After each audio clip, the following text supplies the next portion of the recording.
යාළුවෝ හැමෝටම සුබ දවසක්. ඉතින් දැන් තමයි වැඩ ඉවරුනේ. ඉතින් යාළුවනේ මම පොඩි ටූල් එකක් ගෙනාවා මේ. ඒක ඔයාලට අද පෙන්වන්න යන්නේ. ඉතින් මම ගෙනාව ටූල් එක මෙන්න මේක. ඉතින් යාළුවනේ මේ ටූල් එකෙන් තමයි මේ වෑල් ලොක් දාන්නේ. මෙන්න මේ වෑල් එක අයි කරලා මේ මෙතෙන්ට එන ලොක් දෙක දාන්නේ මෙන්න මේ ටූල් දෙකෙන් තමයි. ඉතින් කලින් මම මේ නිකන් බොක්ස් කෑල්ලකින් තමයි මේ ලොක් දැම්මේ. මෙච්චර කාලෙ ඉතින් එහෙම ටිකක් දාන්න මේ ලොක් දාන්න අමාරු හින්දා මේ වගේ ටූල් එකක් ඉතින් ගත්තා ලේසි. ගොඩක් වෙලා යන්නේ මේ ටක් ගාලා වෑල් දාගන්න පුළුවන්. වෑල් ලොක් දාගන්න පුළුවන්. ඒකින්ද මේ මම ඔයාලට පෙන්නන්නම් ඒකේ වැඩ කරන විදිය. ඉතින් යාළුවනේ මේ මෙන්න මේ කෑල්ලෙන් තමයි යාළුවනේ වෑල් ලොක් පන්නන්නේ. මම ඔයාලට මේ විදිය පෙන්නන්නම් පන්නන විදිය. මේ කෑල්ලෙන් තමයි මේ වෑල් ලොක් දාන්නේ. මම ඔයාලට පෙන්නන්නම් ඉස්සරහාම මේ වෑල් ලොක් එකක් දාලා මම පරණ හෙඩ් එකක් ගත්තා ඔයාලට මේ පෙන්නන්න හින්දා මම ඔයාලට මේ වෑල් එක දාලා පෙන්නන්නම්. ඉතින් යාළුවනේ මේ වෑල් එක මෙහෙම දාලා ස්පීන් දෙක දානවා. මෙන්න මෙතෙන්ට ස්පීන් දෙක දාලා යාළුවනේ මෙන්න මේ කෑල්ල තමයි මේ මෙන්න මෙතෙන්ට මේ විදිහට තියාගන්නේ. අපි මේක මෙතෙන්ට තියන්නේ යාළුවනේ අපි අර පැත්තෙන් තද කරද්දි ලොක් එක දාන්න මේ වෑල් දෙක මේ මෙන් එළියට එනවනේ තද වෙලා. ඒකට තමයි මෙන්න මේ කෑල්ල තියෙන්නේ මෙතෙන්ට තියන්න. එළියට එන හින්දා මේ කෑල්ල තියලා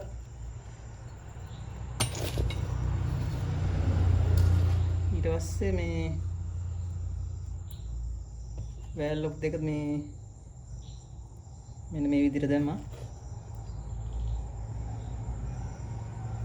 දාලා ඉවරලා මේ කෑල්ල කොහොම යටින් තියලා මේක මේස උඩින් තියලා තමයි තද කරන්න ඕන. ඉතින් මේ කෑල්ලෙන් තමයි තද කරන්න ඕන මේක නෙමෙයි. ඉතින් මේ කෑල්ල මෙන්න මේ මැදට හිටින්න තියලා මේව තියලා අපි තද කරපු ගමන් ලොක් එක වැටෙනවා. මම දාලා පෙන්නන්නම් ඔයාලට.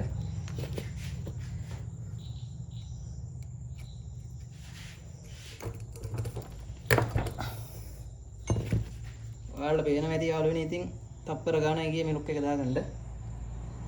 ඉතින් නැත්තම් යාළුවනේ අපි වෙනදා මේ මෙතෙන්ට මොකක් හරි ටියුබ් පටියක් හරි මොකක් හරි තියලා බොක්ස් කෑල්ලක් තියලා තද කරලා මේ සෑයන වෙලා අවුට් වෙන්න ඕන. ඉතින් මේකෙන් දාන්න තප්පර ගානයි ගියේ. ඉතින් යාළුවනේ මේ වගේ ටූල් එකක් ගත්තාම ලේසි. බයික් ෂොප් එකක් කරන කවරේ ඉන්නවනම් මේ වගේ අයිටම් එකක් ගෙන්න ගත්තාම ලේසි. මම මේක Facebook එකෙන් තමයි ඕඩර් කරේ. මේකට මට ගියේ යාළුවනේ 1300 ගාණක් තමයි ගියේ මේ කෑල්ල දෙකට.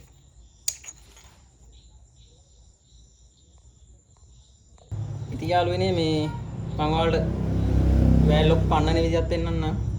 ඉතින් යාළුවනේ වෑල් ලොක් පන්නද්දිත් මේ කෑල්ල මෙන්න මෙහෙම යටට තියලා අපි වෑල් ලොක් පන්නද්දි මේ කෑල්ල නෙමෙයි ගන්නෙ.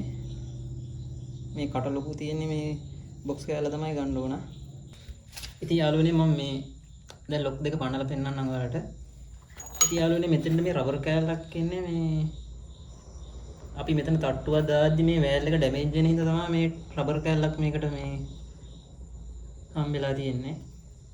ගොඩක් වෙලාවට අපි තියන්නේ මොකක් හරි මේ රේසර් එකක් හරි මොකක් හරිනේ තියන්නේ.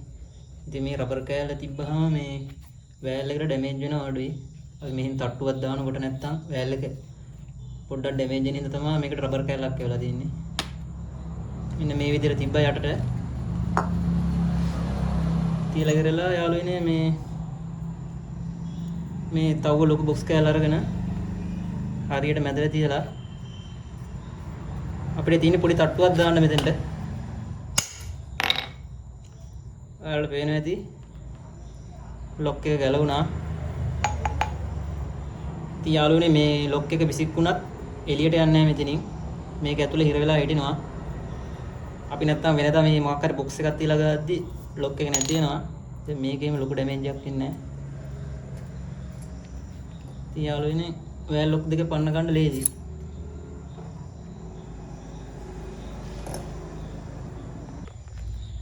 හරි යාළුවනේ මේ කාට හරි මේ අයිටම් එක ඕන නම් මට කමෙන්ට් එකක් දාන්න. මේ මං නම්බර එක දෙන්න. ඔයාලට කෝල් එකක් දාලා මේ ගෙන්න ගන්න පුළුවන් මේ බයික් ෂොප් කරන අයට මේ ටූල් එක ගොඩක් වැදගත් වෙනවා. ඉතින් මේ අපිට මේක නෑ කියලා නිකන් බෑල් ලොක් දාන්න පුළුවන්. ඉතින් මේ වගේ එකක් ගත්තාම මේ අපිට ලේසි කාලය ඉතුරු වෙනවා. ඉතින් ටක් ගාලා වැඩේ කරගන්න ලේසි. මහා ගාණක් වෙන්නේ නැහැ මේ කෑල්ල. මේ කමෙන්ට් එකක් දාන්න මම ෆෝන් නම්බර එක දෙන්නම්. ඕනෙක් කෙනෙක් ඉන්නවනම් කියන්න. එහෙනම් යාළුවනේ මේ අපි තවත් මේ වගේ වීඩියෝ එකකින් හම්බෙමු. මම ඔයාලට බයික් සම්බන්ධ වීඩියෝ එකක් ඊළඟ පාර දාන්නම්.